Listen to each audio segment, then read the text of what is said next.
Bonjour, donc on est tous les deux Manip Radio dans le service d'IRM. Donc on va vous présenter ce qu'on fait un petit peu au sein de notre service d'IRM, au niveau du développement durable. Donc le plan de la présentation, donc une adhésion au projet Mégador, un label IRM vert et une démarche de tri et nos résultats par la suite. Donc tout d'abord, on a adhéré au projet Mégador, donc suite à une présentation qui a eu au JFR, aux Journées françaises de radiologie, en octobre 2021. Donc une présentation sur les résidus d'agents de contraste dans les effluents, réalité d'aujourd'hui et perspectives pour demain. Donc l'empreinte du gadolinium. Donc le gadolinium, c'est une terre rare dont l'extraction et la production sont très polluantes. Donc on l'utilise uniquement en IRM. Donc le gado est donc conditionné dans des seringues pré-remplies ou des flacons de 5, 10, 15, 20 cc. Donc une fois injecté au patient, donc il est uriné, mais pas traité dans les stations d'épuration et se trouve aujourd'hui partout, donc dans les rivières, les nappes phréatiques, l'eau du robinet. Donc il faut savoir qu'en France, il y a environ 15% du volume des doses entamées qui ne sont pas injectées et qui sont perdues. Donc pour des raisons environnementales, économiques et éthiques, donc il faut donc réduire la pollution du gadolinium. Donc je voudrais juste appuyer ce que dit Bérangère sur les raisons environnementales, économiques, la pollution au gadolinium. C'est tout d'abord raison économique parce que cette terre rare qu'est le gadolinium, elle est produite à 90% en Chine.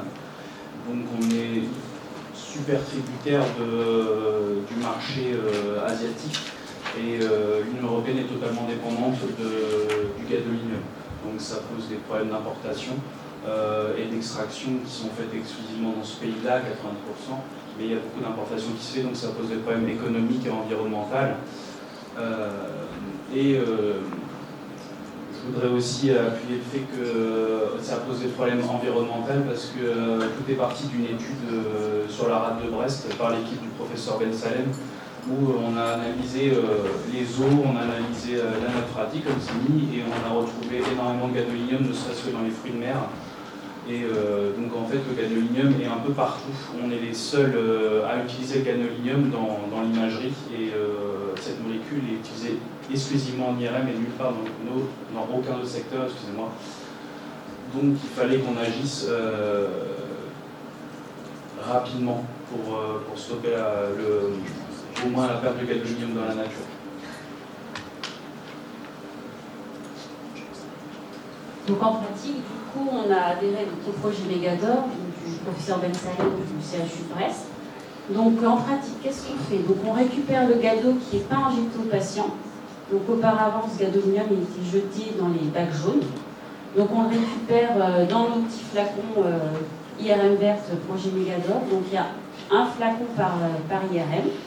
Donc une fois que les flacons sont pleins, donc on les envoie donc au CHU Brest, donc pour qu'ils recyclent tout ça à l'usine Guerbet à Marante, en Charente-Maritime.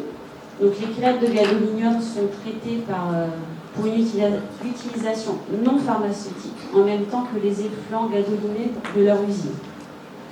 On a aussi du coup sensibilisé les collègues à utiliser la seringue la plus adaptée au poids du patient. C'est-à-dire qu'en fait, les patients arrivent avec leur seringue pré-remplie, qui peut être de 20 cc, sauf que le patient va peser que 50 kg. Donc on injecte 0,2 cc kg. Donc on va prendre une seringue plutôt de 10 cc que nous avons en stock. Alors pourquoi on a choisi cette méthode de recyclage et pas une autre? Parce que se proposait à nous, à l'origine du projet, trois techniques. C'était soit traiter les eaux usées, donc ça amène un coût titanesque, une technologie qui n'est pas encore assez développée aussi. On avait aussi la technique de récolter les urines des patients. Il faut savoir que le gadolinium est éliminé à 90% par voie rénale. On a aussi des produits hépatospécifiques qui sont éliminés par voie biliaire et on en a une infime quantité éliminée par la sueur. Donc on va dire qu'il fallait essentiellement mettre en place une méthode de traitement des urines, sauf qu'on n'a pas encore la technologie non plus pour l'adapter. Et voilà. Donc du coup, par ces problèmes économiques qui s'opposaient à nous, la troisième solution, c'était d'utiliser justement les 15% de doses non injectées et perdues qu'on a décidé de mettre dans des flacons collecteurs, ce qui représente un coût peu élevé et facile à mettre en place.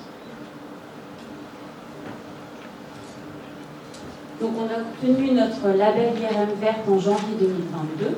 Donc à ce jour, on a donc recyclé et donc envoyé 38 litres de gadolinium. Du coup, 38 litres qui ne sont pas injectés aux patients.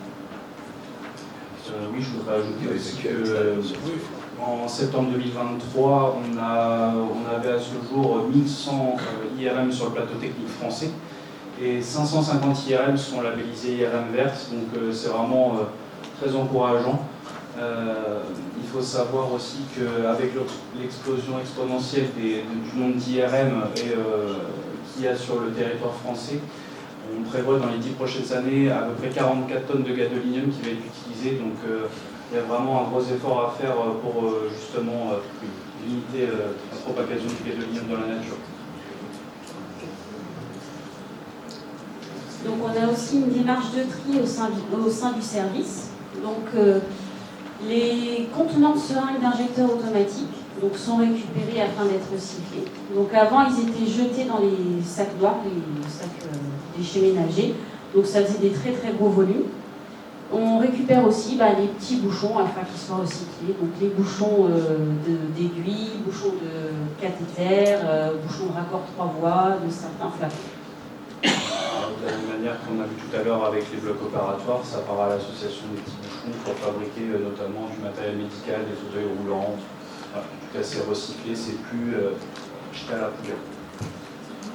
Excusez-moi, le gadolinium, après, une fois que vous l'avez acheminé, il sert à quoi? Et il part dans une usine de stockage, du coup, en Charente-Maritime. Il est mis en contenant dans des cuves et il sert à être, en gros, remis dans la filière non pharmaceutique pour l'instant. Parce que vous disiez que vous étiez, finalement, il n'y avait que dans les IRM qu'on utilisait le gadolinium. Oui, pour l'instant, mais apparemment, il y a des projets qui sont en cours on ne sait pas encore trop, mais sur les filières non pharmaceutiques, ils auraient peut-être trouvé une manière de le resynthétiser pour le remettre en circulation. Je rebondis en même temps, parce que c'est la même thématique. Parce que moi, je me suis servi de gadolinium comme d'autres ici parfois, pour faire de la recherche, et on met du gadolinium chez les souris. Et en fait, on peut très bien imaginer, je ne sais pas, ça peut être réutilisé, c'est des voies vers de la recherche. Parce que là, on utilise du gadolinium humain, entre guillemets, on peut très bien imaginer. Pour l'instant, c'est pas en projet, mais oui, peut-être pour la recherche, pourquoi pas. Ouais, après, ça peut être étudié. Après, pour l'instant, nous, on a cette action-là. C'est vraiment c'est une étude qui est toute récente.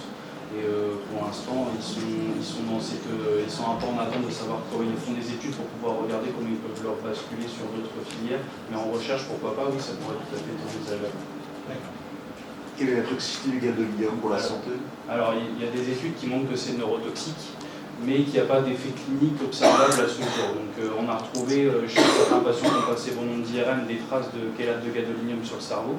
Ça a été avéré, mais pour l'instant, pas d'effet clinique à observer. Alors, il s'avère que la modalité de l'IRM, c'est une technique assez jeune quand même. Le début de l'IRM en France, c'est les années 85-90, donc on n'est pas comme le scanner avec 50 années de recul non plus.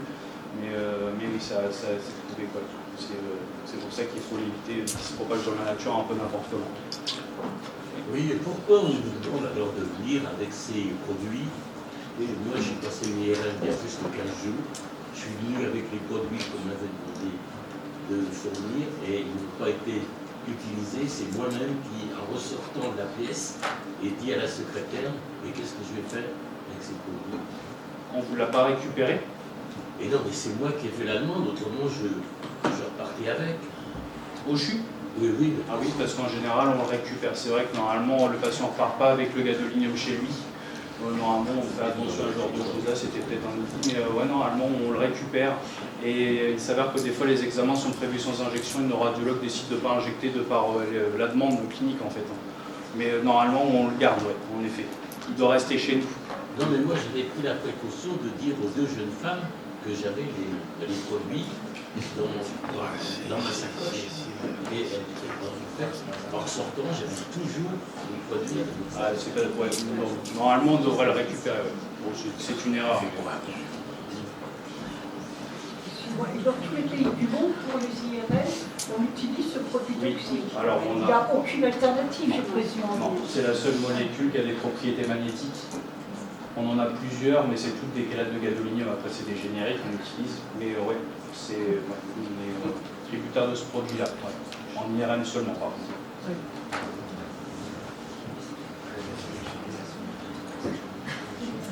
Donc nos résultats, on a une nette diminution donc, des contenants des bacs jaunes dans la mesure où on ne vide plus nos seringues de gadolinium dedans. Il y a aussi une nette diminution des sacs noirs dans la mesure où on ne met plus les gros contenants de seringues d'injecteurs. Et donc il y a une implication de l'ensemble de l'imagerie en couple, c'est-à-dire qu'au scanner, ils font aussi le recyclage des contenants de seringues d'injecteurs et aussi des petits bouchons. Et donc c'est en parler pour le recyclage de l'iode fait par General Electric. Je voudrais juste conclure sur quelque chose. On s'aperçoit depuis qu'on a mis le projet en place qu'on a quand même une diminution, nous, de la quantité de gadolinium récolté dans nos salles. On a 3 IRM. On a récolté 38 litres depuis le début du projet. D'année en année, ça diminue. Ça veut dire aussi que la sensibilisation au niveau des collègues manipulateurs, ça marche bien parce qu'ils font attention à prendre la seringue adaptée au poids du patient et puis à prendre la grande seringue pour en injecter que la moitié. Donc forcément, on en retrouve moins dans nos cuves et ça, c'est une belle avancée. Très bien.